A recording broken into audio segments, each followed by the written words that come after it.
이 시간에 우리 스킵 출애굽기 우리 제 10장입니다. 메뚜기 흑암이란 제목으로 출애굽기 10장을 한번 살펴보도록 하겠습니다. 출애굽기 10장에는 8 그리고 9째 재앙이 기록이 되어져 있죠. 8째 재앙이 메뚜기 재앙이고 9째 재앙이 흑암 재앙입니다. 먼저 출애굽기 10장 1절부터 이제 21절까지가 메뚜기 재앙 이야기인데, 이 1절부터 21절의 메뚜기 재앙은 또 두 단락으로 나눠지게 됩니다. 출애굽기 10장 1절부터 11절까지는 메뚜기 재앙을 경고하는 내용이고, 그리고 12절부터 20절까지는 실제적으로 메뚜기 재앙이 애굽에 내린 것을 기록하고 있습니다. 먼저 출애굽기 10장 1절로 11절을 한번 함께 읽어보도록 하겠습니다. 시작. 여호와께서 모세에게 이르시되 바로에게로 들어가라. 내가 그의 마음과 그의 신하들의 마음을 완강하게 함은 나의 표징을 그들 중에 보이기 위함이며 내게 내가 애굽에서 행한 일들 곧 내가 그들 가운데서 행한 표징을 내 아들과 내 자손의 귀에 전하기 위함이라. 너희는 내가 여호와인 줄을 알리라. 모세와 아론이 바로에게 들어가서 그에게 이르되 히브리 사람의 하나님 여호와께서 말씀하시기를 내가 어느 때까지 내 앞에 겸비하지 아니하겠느냐. 내 백성을 보내라. 그들이 나를 섬길 것이라. 내가 만일 내 백성 보내기를 거절하면 내일 내가 메뚜기를 내 경내에 들어가게 하리니 메뚜기가 지면을 덮어서 사람이 땅을 볼 수 없을 것이라. 메뚜기가 네게 남은 그것 곧 우박을 면하고 남은 것을 먹으며 너희를 위하여 들에서 자라나는 모든 나무를 먹을 것이며 또 내 집들과 내 모든 신하의 집들과 모든 애굽 사람의 집들에 가득하리니 이는 내 아버지와 내 조상이 이 땅에 있었던 그날로부터 오늘까지 보지 못하였던 것이리라 하셨다 하고 돌이켜 바로에게서 나오니 바로의 신하들이 그에게 말하되 어느 때까지 이 사람이 우리의 함정이 되리이까. 그 사람들을 보내어 그들의 하나님이 여호와를 섬기게 하소서. 왕은 아직도 애굽이 망한 줄을 알지 못하시나이까 하고 모세와 아론을 바로에게로 다시 데려오니 바로가 그들에게 이르되 가서 너희의 하나님 여호와를 섬기라. 갈 자는 누구냐. 모세가 이르되 우리가 여호와 앞에 절기를 지킬 것인즉 우리가 남녀노소와 양과 소를 데리고 가겠나이다. 이게 이르되 내가 너희와 너희 어린아이들을 보내면 여호와가 너희와 함께함과 같으니라. 보라, 그것이 너희에게는 나쁜 것이니라. 그렇게 하지 말고 너희 장정만 가서 여호와를 섬기라. 이것이 너희가 구하는 바니라. 이에 그들이 바로 앞에서 쫓겨나니라. 이 출애굽기 10장 1절과 11절은 메뚜기 재앙 전에 벌어진 일들을 이야기하고 있다라고 말하고 있습니다. 이 재앙의 증가, 즉 이 8번째 재앙, 9번째 재앙, 10번째 재앙까지 계속 가게 된 이유가 무엇이냐면은 교만 때문이었다라고 성경은 얘기하죠. 3절을 보면은 모세와 아론이 바로에게 들어가서 그에게 이르되 히브리 사람의 하나님 여호와께서 말씀하시기를 내가 어느 때까지 내 앞에 겸비하지 아니하겠느냐라고 말씀하고 있어요. 어느 때까지 내 앞에 겸비하지 아니하겠느냐. 그러니까 바로가 이 7째 재앙이 닥칠 때까지도 계속적으로 교만했다는 거죠. 그게 무슨 뜻이냐면은 아직 살만하다는 것이 문제였다는 거예요. 아직까지 버틸 수 있다는 게 문제였다는 거예요. 아직까지 많은 재산과 힘을 가지고 있는 바로에게는 직접적인 타격이 오지 않았다는 것을 의미하고 있어요. 기층 민중들의 삶에는 이미 두 번째, 세 번째에서부터 심각한 삶의 타격을 입고 있었는데 정작 최고위층에 있는 바로와 그의 신하들 사이에는 그 7째 재앙까지 큰 타격을 입은 것이 별로 없다, 또는 타격을 입긴 입었으되 버틸만 했다라고 말할 수 있는 거죠. 그래서 하나님께서는 그 살만한 것의 여지를 완전히 뿌리 뽑는 재앙을 내리시는 거죠. 그러니까 5절과 6절의 내용이 그거잖아요. 남아있는 것을 메뚜기가 먹으리라, 이렇게 얘기하죠. 아직 너희들이 살만하다고 여기는 어떤 힘들과 배경이 있을 터인데 내가 그것들을 뿌리 뽑아버리겠다라고 주님께서 말씀하고 있어요. 그러니까 여러분들, 우리가 쉽게 깨닫지 못하고 하나님 앞에 쉽게 순종하거나 회개하지 못하는 이유가 어디 있다는 거예요? 살만한 게 있어서 그런 거예요. 버틸 만한 게 있어서 그러는 거예요. 이 버틸 만한 게 있다는 것, 조금의 여지가 나에게 남아있다는 것이 얼마나 비극인지를 바로를 통해서 보여주는 거예요. 결국 조금 자기에게 남아있다는 그 힘 때문에 애굽이 초토화되고 나서야 깨닫잖아요. 이 얼마나 비극입니까? 그래서 우리들도 작은 재앙과 작은 경고에 민감해야 되는 이유가 여기에 있어요. 작은 경고에 둔감하고, 그리고 작은 고난을 내가 어떻게든 살만하게 이겨보겠다라고 생각하고 기도의 자리를 계속 등한시하게 되면은 결국 어떤 일이 벌어지는 거예요? 10번째 재앙까지 흘러가는 거예요. 계속 재앙이 증가하면서 그 모든 것을 박탈하고 마는 거예요. 우리는 불신자가 아니고 신자죠. 그러므로 바로의 입장을 우리로 치환해서 이야기해 본다고 한다면, 우리는 내 삶에 작은 고난이 왔을 때 경고로 삼아서 어디의 자리로 나아가라? 기도의 자리로 나아가라. 하나님 앞에 무릎 꿇고 매달리는 자리로 나아가야지만이 이 남아있는 여력을 가지고서 다시 반등할 수 있는 힘을 삼을 수 있는 것이지, 그 남아있는 힘이 주님 앞에 나오지 못하는 이유가 되었을 땐 그 남아있는 힘 때문에 결국은 바닥까지 떨어질 수 있다는 거예요. 자, 남아있는 힘이 내 인생에 반등이 되게 하기 위해선 어디로 가야 된다고요? 빨리 기도의 자리로 나가야 돼요. 하나님 앞에 나아가 회개할 건 회개하고, 그리고 구할 것은 또 구하면서 주님을 의지해야 된다는 거예요. 이 바로가 그거예요. 참는 어느 때까지 겸비할래? 어느 때까지 네가 그렇게 고개를 뻣뻣이 세우고 네 힘으로 살아보려고 그러니? 라고 얘기를 하시는 것이죠. 그래서 사회 지도층의 회개가 빨라야 민중의 삶이 평안해진다, 이렇게 생각하시면 돼요. 앞서 말한 대로 7절 보면 7째 재앙까지 저들도 버티었잖아요. 그런데 이제 8번째 재앙 뭐예요? 메뚜기 재앙을 내리려고 했을 때 신하들이 뭐라 그래요? 8절, 9절, 7절 한번 읽어볼까요?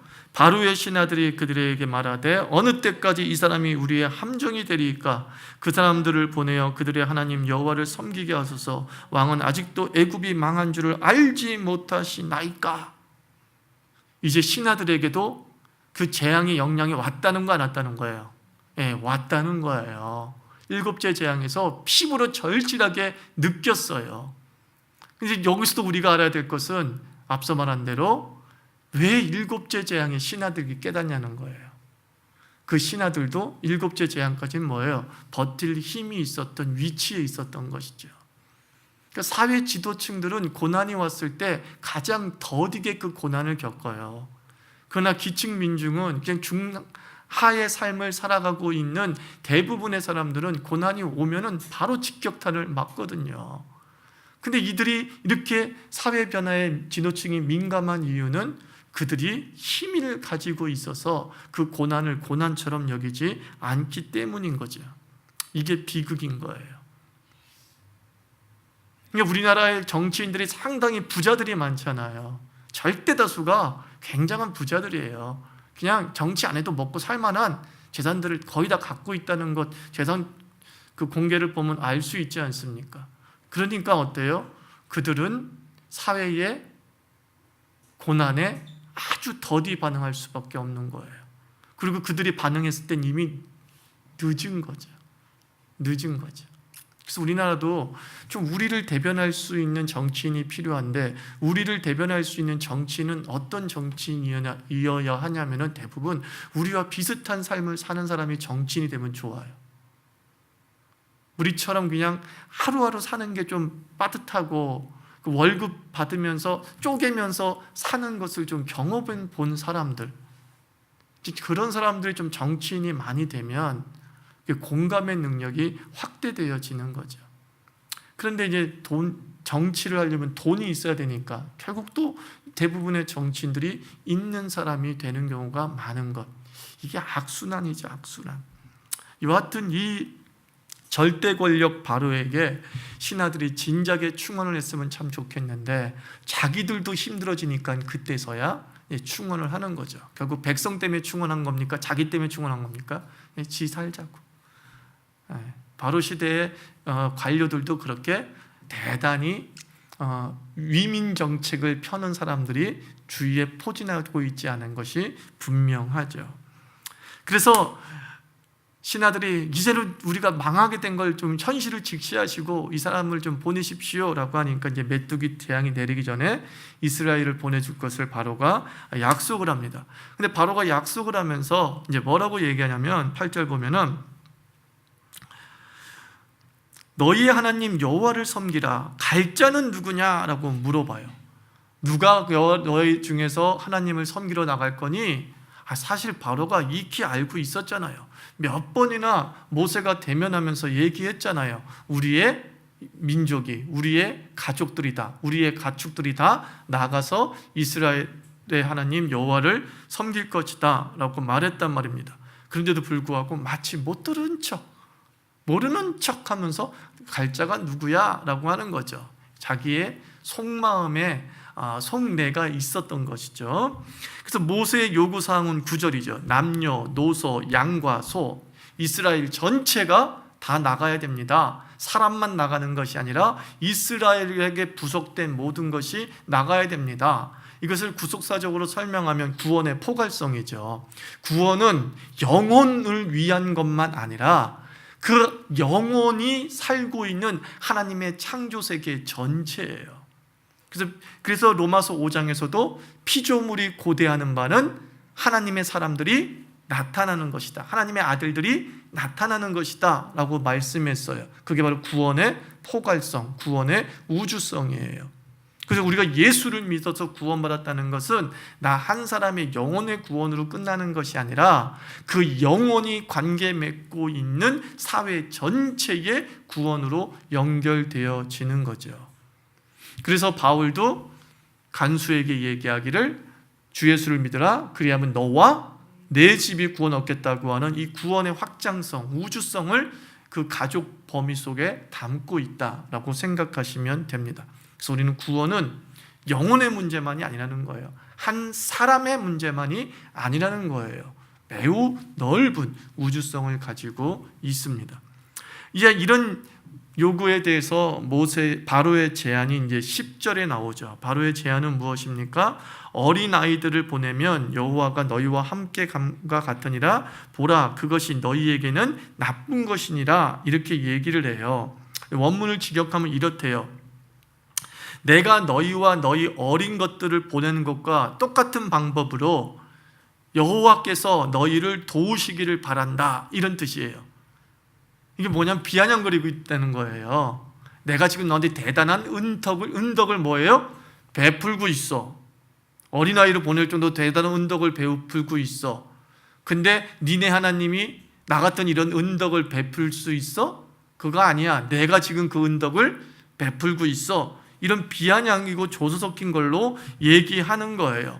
그러면서 자기가 어린 것들을 보내는 것이 불가능하지 않냐.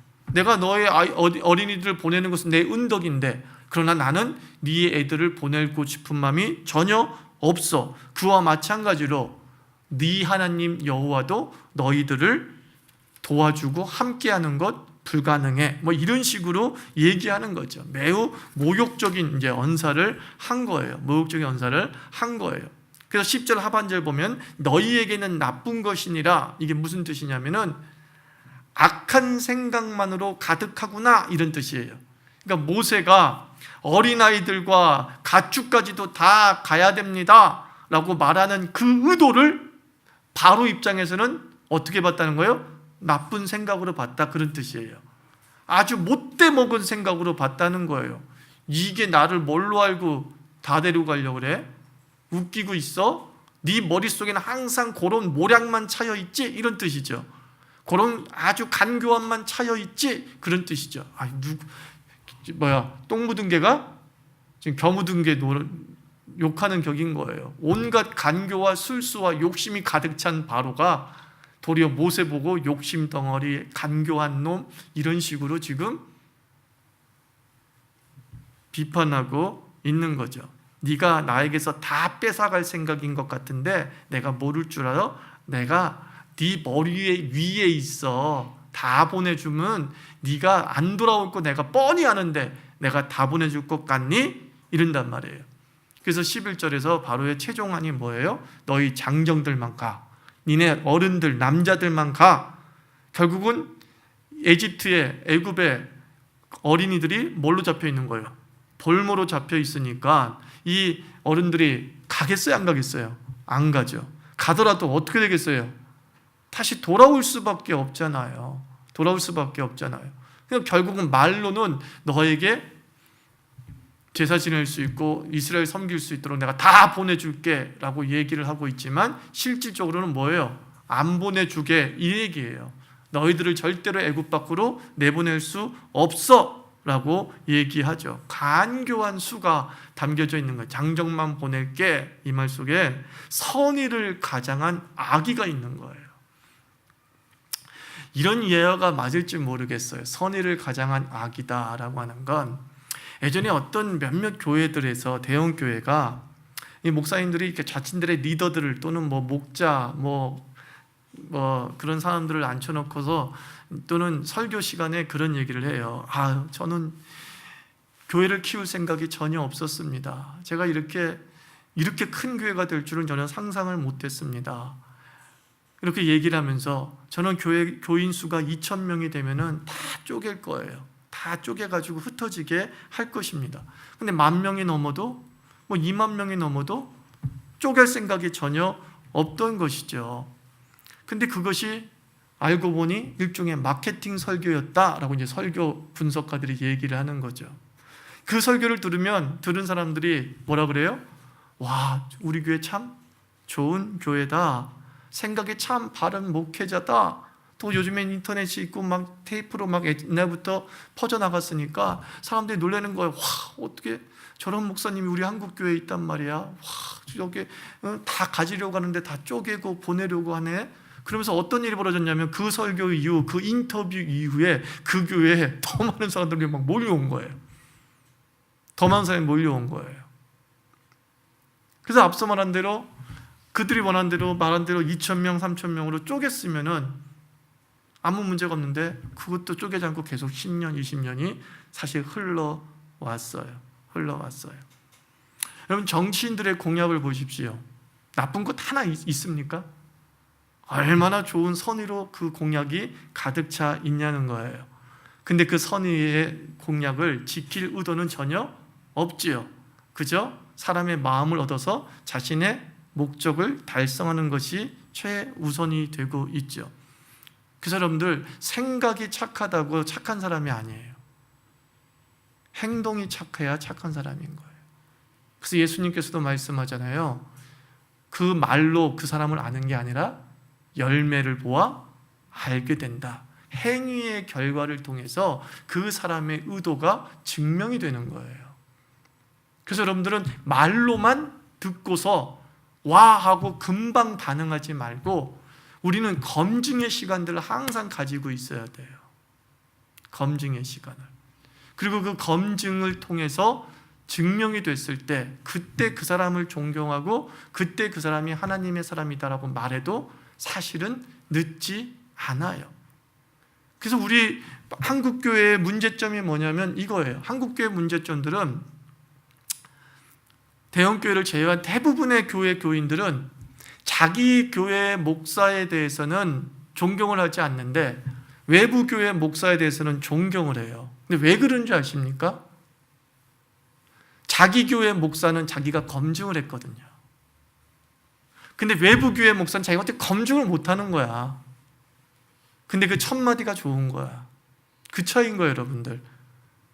그 목사가 더 좋은 게 아니라 여러분들이 아직 그 목사를 알지 못해서 그 속 깊은 곳에 들어가지 보지 못해서 좋게 보이는 거예요. 근데 만약 여러분들 기회가 있어서 그 사람 가까이서 검증하다 보면 똑같은 인간이구나 라는 것을 새삼스럽게 발견하게 되죠. 그러면서 느낄 거예요. 우리 한 목사가 낫다. 이거를 느낄 거예요. 무슨 뜻인지 아십니까? 인간 다 똑같아요. 단지 여러분이 부탁하고 싶은 건 저도 저에게도 하는 태도도 마찬가지예요. 무슨 시간을 가져라? 검증, 행위의 열매들을 가지고서 봐야 되는 거예요. 마치 연애할 때 사계절을 사귀라 그러잖아요. 그런 것처럼 그 한 사람을 내 멘토로 삼기 위해서는 최소한 그 사람과 예수님이 3년 동안 제사 사역을 감당했듯이 3년 동안에 충분한 검증의 열매를 가지고서 이제 내가 저 사람을 나의 말씀의 멘토로 삼겠다라고 생각해도 늦지 않은 거예요. 그래서 여러분들이 그 말씀을 받는 거하고 그 사람을 존경하는 것은 별개로 가는 게 좋아요. 이해가 되세요? 그러니까 좋은 말을 하잖아요. 그 좋은 말을 하는 것 들을 필요 있어요, 없어요? 들을 필요 있죠. 왜냐하면 예수님께서 말씀했습니다. 바리새인의 뭐는 배우고 뭐는 따라가지 말라고 했어요. 그의 가르침은 받고 그들의 행위는 본받지 말라라고 얘기를 했어요. 그러니까 그런 가르침에 대해서 좋은 가르침이니까 거룩에 대해서 얘기한다고, 그리고 윤리에 대해서 얘기하고, 인격에 대해서 얘기하고, 삶의 어떤 지혜에 대해서 얘기하는 부분에 대해서 우리는 책을 통해서도 충분히 습득하듯이 그래, 인정, 맞아, 좋은 말이네, 가슴에 와 닿는 거예요. 근데 그것을 존경의 표시로 간다면 어떤 일이 벌어지냐면, 존경은 곧 무엇을 낳느냐면 맹목을 낳거든요. 이제 무조건 그의 말은 옳아, 이런 현상이 발생하게 된다는 거예요. 그의 말은 무조건 옳아 라고 하는 이 지경까지 가기 위해서는 우리는 굉장한 1대1의 친밀한 관계 형성의 시간이 있어야 되지 않습니까? 그것 없이 어떻게 여러분의 인생을 막 맡깁니까? 그 사람한테 전혀 인격적 관계를 맺지도 않았고 나에 대해서 잘 모르는데도 나는 그 사람한테 모든 내 인격을 맡겨서 나를 마음대로 구워 삼으시오, 당신이 말하는 대로 난 다 들을 것이요 라고 하는 건 매우 자기 인생에 대해서 무책임한 행위가 될 수 있어요. 그래서 예수님께서 바로 열매를 보아 안다. 모든 선지자들이 나타날 거다. 말세지만 여기도 예수다 저기도 예수다 다 나타날 거예요. 근데 그 진리가 진리로 드러나는 게 아니라 시간의 검증을 통해 행위의 열매를 통해 적그리스도인지 거짓 선지자인지 명확하게 드러나게 된다라고 말하고 있는 겁니다. 하여튼 이 바로의 이 선의를 가장한 악의, 이것을 하나님께서 속을 리가 없죠. 그래서 협상 결렬, 우리는 네 말대로 안 해, 무조건 다 내보내야 돼. 그래서 출애굽기 10장 12절부터 20절까지는 이제 메뚜기 재앙을 내려버리는 거예요. 역시 너도 여전히 교만하구나. 네가 여전히 아직 버틸 힘이 있다고 보는 모양이구나. 이제 남은 모든 것들을 내가 다 갉아 먹으리라 라고 얘기하죠. 그래서 메뚜기 재앙의 특징은 하나, 5절 15절 보면 온 땅을 덮을 정도였어요. 아주 일부 지역이 아니라 온 땅, 애굽의 온 땅을 덮을 정도였어요. 기록에 의하면 2600 평방미터, 제곱미터에 해당되는 지역에 메뚜기로 가득 찼다는 역사적 기록도 있어요. 2600 평방미터. 이거면은 우리나라 한반도보다 더 넓은 거예요. 아십니까? 쉽게 계산하면 이거예요. 한반도가 넓은 건 아니구나. 한반도가 넓은 건 아니구나. 천안까지 직선으로 내려요. 한 100km 정도. 예? 그리고 또다시 서울에서 저 강원도까지 한 250, 260 거예요. 그 사각형이 메뚜기로 덮인 면적이에요. 어마무시한 거죠, 그죠?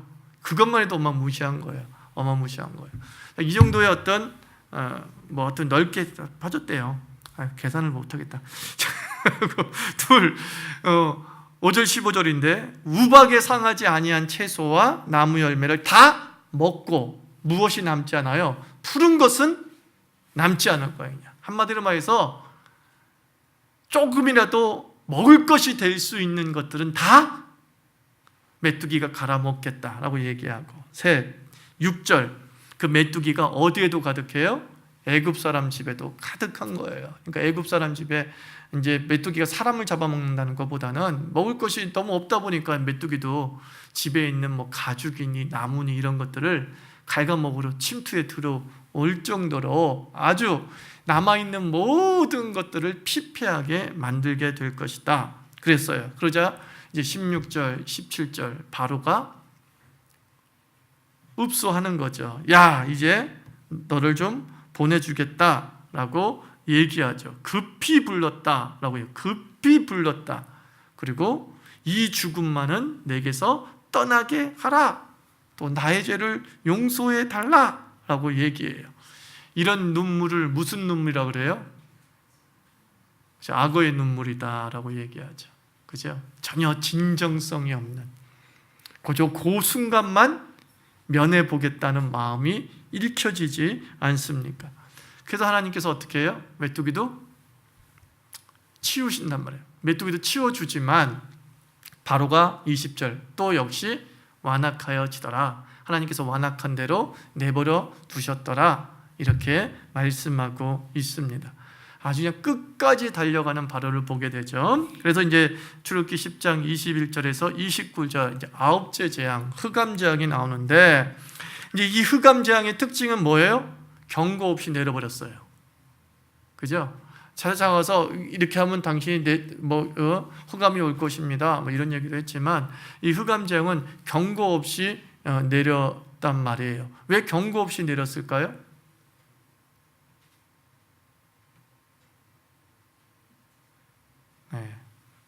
메뚜기 재앙이 내려놓은 다음에 날 좀 도와달라라고 했어요.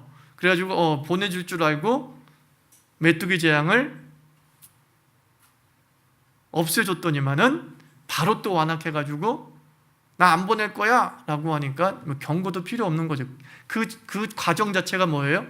경고죠. 그러니까 바로 그냥 알았어. 그럼 흑암 다음 여기서 흑암이 딱 왔단 말이에요. 이 흑암의 특징이 뭐예요? 둘, 깜깜한 흑암 이렇게 표현하고 있죠. 옛날 개역성경 우리가 10년 전에 읽었던 개역성경에서는 더듬을 만한 흑암 그랬단 말이에요. 이게 조금 더 원어에 가깝게 번역했다고 말한 이유가 뭐냐면 원어는 이런 의미를 가지고 있대요. 충분히 느낄 수 있는 어둠이래. 매우 촉각적인 표현을 썼다는 거예요.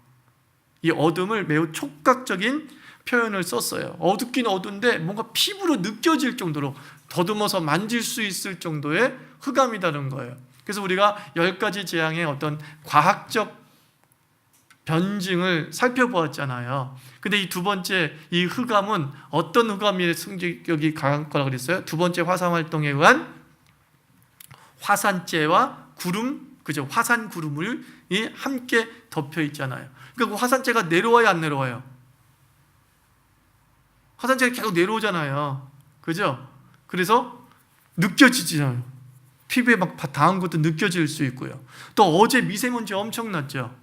여러분, 입에서 느꼈어요? 못 느꼈어요? 전 느꼈는데. 모래 같은 게 느껴질 정도였는데 제가 민감한가? 그건 아닌 것 같은데. 하여튼 그래요. 그 정도에도 그렇게 막 촉각을 느끼잖아요. 어제 정도의 미세먼지에도. 근데 화산재와 뭐 엄청난 그 화산 구름이 이렇게 먼지를 포함한 화산 구름이 쫙 태양을 덮고 그랬으니까 어두운 것도 어둡지만 막 피부에서 뭔가 막 느껴지는 기분 나쁨 막 이랬을 게 뻔하는 거예요. 그래서 그렇게 만지고 싶지 않고 느끼고 싶지 않을 정도의 흑암이기 때문에 넷째 특징 중에 또 하나가 뭐냐면 23절 보면 처소에서 일어나지 못했다 이렇게 얘기해요. 이게 뭐예요? 활동하지 않았다는 거예요. 활동할 수가 없는 상황이에요. 그죠? 어제 미세먼지 경보 막 울리면서 노약자들은 나가지 마세요. 이거 분명히 그런 거예요. 그런 식의 상황이 벌어졌다는 겁니다. 그래서 둘, 캄캄한 호각이고 셋, 21절 3일 동안 진행됐죠. 그리고 넷, 서로의 얼굴을 알아봤어요? 못 알아봤어요? 23절 알아보지 못했어요. 또 23절 처소에서 일어나지 못했다. 즉 활동하지 못했다. 23절 또 이스라엘 거주 지역은 어땠어요? 빛이었어요. 빛이었어요. 그러자 이제 24절에 바로 들어와서 바로가 어떻게 했습니까? 항복하게 되는데, 또 항복하는데 또 이렇게 얘기해요. 양과 소는 두고 가라. 어메 지독한 소유욕을 보여주고 있죠.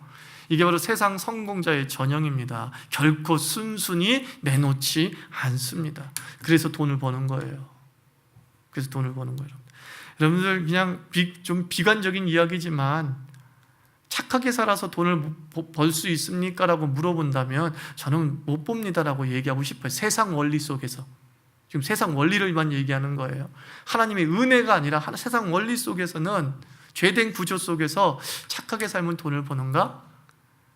그냥 먹고 살 수는 있을지 모르겠지만 뭐 큰 돈을 버는 건 그렇게. 그래서 여러분들 세계 역사를 보면요, 거상치고 윤리적인 사람은 한 명도 없어요. 거상은 윤리적이지 않아요. 대표적으로 우리 주커버커의 페이스북, 그 주커버커가 페이스북을 만들게 된 게 젊은 날에 그 전기가 영화로 나왔었잖아요. 출발이 뭐죠? 출발이 해킹이잖아요. 잘못된 방법으로 그 IT 분야에 뛰어들게 되죠. 그런 것들이에요, 여러분들. 그래서 거상치고 윤리적인 사람이 있냐라고 물어보면 그건 없다고 봐도 무관해요. 없다고 봐도 이게 바로가 그런 전형을 보여주고 있습니다. 지독한 소욕을 가지고 쉽게 내놓지 않고 그 욕심에 찬 그 모습을 보게 되죠. 그래서 여러분들 뭐 거상이 되겠다고 나도 지독하게 살아가겠다라고 하는데, 여러분들은 이미 예수 안에서 선택된 자이기 때문에 지독하게 살 수 없을 뿐만 아니라 그렇게 해서 돈도 못 벌어요. 그저 우리는 무엇을 구해야 돼요? 은혜를 구해야 되는 거예요. 하나님의 말씀대로 살아가면서 30배, 60배, 100배라고 하는 상상하지도 못할, 즉 3,000배, 6,000배, 10,000배라고 하는 수익률을 올리는 은혜 속에 사십시오. 지독하게 살다가 20% 수익률을 올리는 게 아니라 말씀대로 살다가 10,000% 수익률을 올리십시오. 저는 그걸 믿어 의심치 않습니다. 그리고 우리가 그런 하나님의 은혜가 역사한다는 것을 세상에 좀 증명했으면 좋겠는 거예요. 이렇게 됐다라고 하는 것을 증명하며 살았으면 참 좋겠다 생각을 해봅니다. 그래서 25절, 26절 모세의 제안은 왕도 제사와 번제물을 개인적으로 좀 제공해야 됩니다. 그리고 우리의 가축도 가져갈 것입니다 라고 분명히 얘기합니다. 한 번도 양보한 적 없어요. 자 보세요. 협상이잖아요. 협상은 주고받는 게 있어야 되잖아요. 그죠? 근데 지금까지 하나님께서 모세를 통해서 바로에게 양보한 게 있어요? 없어요? 양보한 게 없어요. 양보한 게 없어요. 왜 양보하지 않았죠? 양보할 수 없는 거니까 양보 안 한 거죠. 여러분, 타협이라는 게 뭐예요? 협상이라는 게 뭐예요? 타협이란 이거예요. 타협이란 서로 주고받아서 이루어지는 거잖아요. 서로 주고받아서 이루어지는 거잖아요. 그런데 우리가 서로 내가 줘도 되는 것이 있고 안 줘도 되는 것이 있는 선이 분명해야지만이 내가 정말로 원하는 것을 얻을 수 있어요. 그런데 세상에 타협하고 산다는 것은 뭐냐면요, 아주 알량한 것을 얻기 위해서 내가 주지 않아야 되는 것을 줬을 때 그게 타락적 타협인 거예요. 이해가 되세요? 우리 삶 속에서 자 보세요. 많이 주일성수가 희석되어져 있지만은 저희 어렸을 때는, 또 제가 전도사 생활할 때까지만 해도 주일은 신성 불가침의 영역이라서 그 어떤 것과도 타협 안 했어요. 이건 주지를 못한 거야. 심지어 내 아내와의 데이트 때도 주일은 안 해. 이거는 양보할 수 없는 부분인 거야.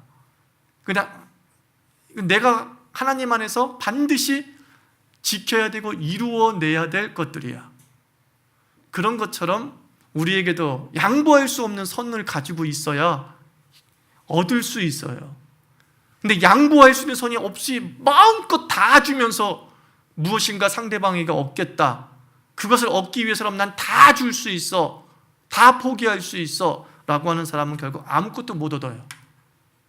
아무것도 못 얻어요. 하나님의 협상 법칙인 거예요. 가족, 이스라엘 민족이 일궈낸 지금까지의 모든 재산, 이거는 하나님이 마지노선이었던 거예요. 이건 줄 수 없어. 이거는. 그러니까 또 결국 이거예요. 나는 너한테 당연한 걸 요구한 거야. 네가 줄 수 없는 걸 요구한 게 아니라 당연한 걸 요구했어. 그러니까 넌 줘야 돼 라고 얘기를 하는 것이죠. 그래서 우리도 어떤 지혜를 가지고 살아가는 사람으로서 수많은 관계성 속에서 협상하며 살아갈 거라고요. 그 협상하고 살아갈 때 나는 기준이 명확한가? 한번 생각해 보라는 거예요. 나는 뭐든지 다 줘서 다 얻을 수 있는 생각을 갖고 있는가? 아니면 이것만큼은 줄 수 없어 라고 하는 나의 신성불가침의 영역, 신성불가침한 공간과 시간이 있는가? 한번 생각해 볼 필요가 있죠. 그래서 협상 결렬, 그래가지고 바로가 27절에서 29절 사이를 읽어보면 바로가 다시는 내게 나타나지 마. 그러면 죽을 거야. 이렇게 얘기를 합니다. 이렇게 얘기를 합니다. 그러니까 모세가 뭐라 그래요? 미투 그러죠. 모세도 미투 그랬어요. 나도 당신 얼굴 보지 않겠소. 이제 뭐예요? 이젠 당신은 끝장났어 라고 하는 거예요. 이거 모세의 당당을 보십시오. 얼마나 주눅 들었던 모세인데 재앙이 계속 되면 될수록 당당해져요.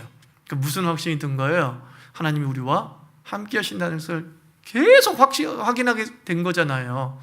와, 놀라우신 하나님을 체험하게 됐잖아요. 그러니까 점점 모세가 바로에게 끌려가고 바로의 말을 들으면서 뭔가 얻어내려고 애를 쓰는 게 아니라 하나님이 정한 룰, 그것만 끝까지 밀고 나가는 모습을 보게 되는 거예요.